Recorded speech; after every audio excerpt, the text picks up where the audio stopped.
Hola, soy Tatiana. Y yo soy Diana. Hoy vamos a hablar sobre el túnel.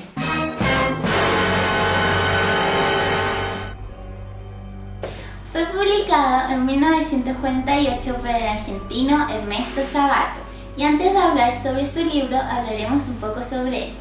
Nació el 24 de junio de 1911 en Rojas, Argentina, y falleció a sus 99 años el 30 de abril del 2011 en Santos Lugares, Argentina. Fue escritor, ensayista, físico y pintor, segundo argentino galardonado con el premio Miguel de Cervantes. Ahora pasemos al libro.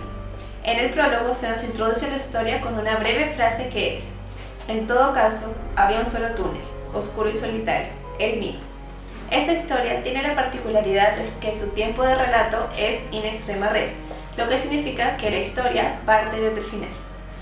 Primero las palabras de Juan Pablo Castel, quien dice que contará la historia de su crimen, el asesinato de María Iribarne. Luego, él aclara que no ha escrito el libro por vanidad, sino buscando que solo una persona logre entenderlo tal cual lo hizo la persona a la que asesinó. Cuenta cómo fue la primera vez que la conoció. Fue en el Salón Primavera, donde presentó su cuadro llamado Maternidad. Según los críticos, contaba con muchos atributos. Era sólida, tenía cierta cosa profundamente intelectual y estaba bien arquitecturada. En su cuadro era posible observar una pequeña escena arriba a la izquierda. En él se veía una pequeña ventana y en ella una playa solitaria con una mujer mirando hacia el mar, como si estuviera esperando algo, como si fuera un llamado distante. Dijo en esta escena, todos pasaban la mirada por encima como si se tratara de algo sin ninguna importancia, excepto una persona. Nadie parecía comprender esta escena esencial. Una muchacha se mantuvo mucho tiempo delante de su obra. Su mirada estaba fija en la escena de la ventana, y él podía asegurar que se encontraba aislada del mundo. Era como si todo a su alrededor dejara de existir. No oía ni escuchaba a toda la gente que se paraba al lado de ella. La observó con ansiedad. Pero de un momento a otro, ella desapareció entre la multitud mientras él experimentaba un angustioso deseo de llamarla. Había vuelto todos los días hasta que el salón clausuró, pero ella no había vuelto. Los días siguientes imaginó distintos casos en los que podrían tener un encuentro casual y planeó lo que diría si ocurriera, pero terminó desechando estas posibilidades ya que se dio cuenta de que eran casi imposibles. Al cabo de unos días, mientras caminaba por la calle, la vio en la vereda del frente. Las ideas se revolvieron y solo atinó a seguirle el paso hasta llegar a la compañía T. La siguió hasta dentro y al ver que estaba esperando el ascensor, algo lo impulsó a hablarle, preguntándole por aquella escena que ella parecía no recordar. Así que él se disculpó y decidió irse. Ella lo siguió y le pidió disculpas, explicando que se debía a su vergüenza y aclarando que sí recordaba esa escena. En el paso del tiempo, comenzaron a hablar con mayor frecuencia, aumentando su cercanía y el sentimiento de Castel hacia María. Solían escribirse cartas y tener encuentros.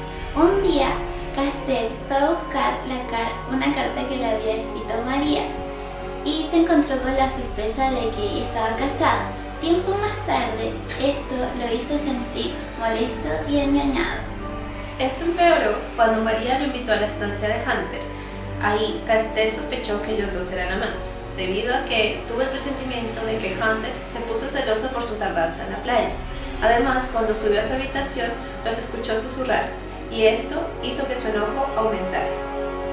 Días después, Juan Pablo le envía una carta a María donde le explica las razones de su ida. Luego decide llamarla para disculparse por lo que decía en la carta, pero termina diciéndole cosas peores. Al final de la llamada, María promete volver a Buenos Aires. María no llega al encuentro que habían acordado, ya que se devuelve a la estancia con la excusa de que Hunter estaba enfermo.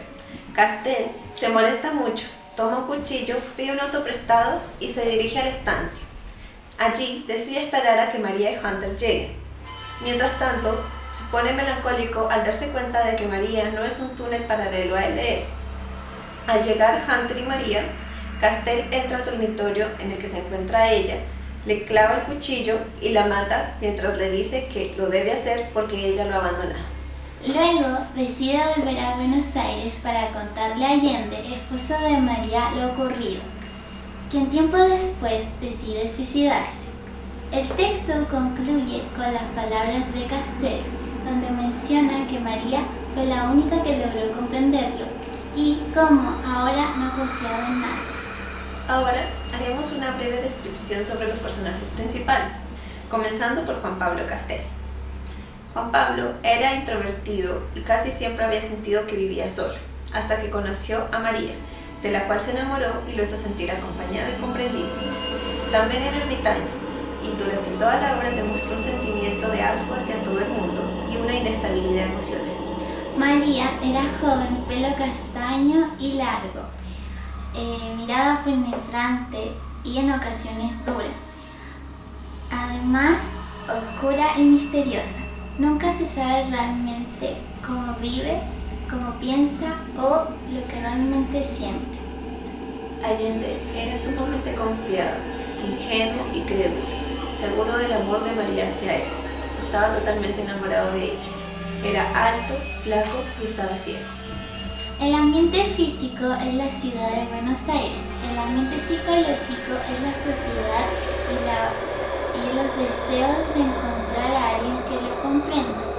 Y el ambiente social no se menciona demasiado, pero puede clasificarse como clase media. La temática principal es la soledad y se ve reflejada en la metáfora del túnel. Castel camina solo por un túnel y al momento de asesinar a María, las últimas palabras que le da es que aquello lo hace porque ella lo ha abandonado. También puede verse cuando nadie comprende sus obras y se siente incomprendido y solo. La incomunicación también se hace presente en el momento en el que no se atreve a hablarle la primera vez que la ve, o cuando simplemente asume que ella y Hunter son amantes sin siquiera preguntarle y hablarle. Vemos que es interesante leerlo porque se conoce la mente de alguien tan inusual como Castel. Un aspecto positivo es que se tocan temas contingentes en nuestra sociedad, tales como la soledad, la inestabilidad emocional y la violencia. Un aspecto negativo es que se da una visión sobre el amor en la que predominan los celos, la necesidad y las ganas de querer controlar al otro. Hola, profe. Mire, le presento a Kira. ¡Hola! Mire, está nerviosa porque tuvo que estar dormida sin jugar mientras grabábamos el video. Espero que les ponga un 7, así no se verá conmigo. Espero que le guste. Perdone la demora.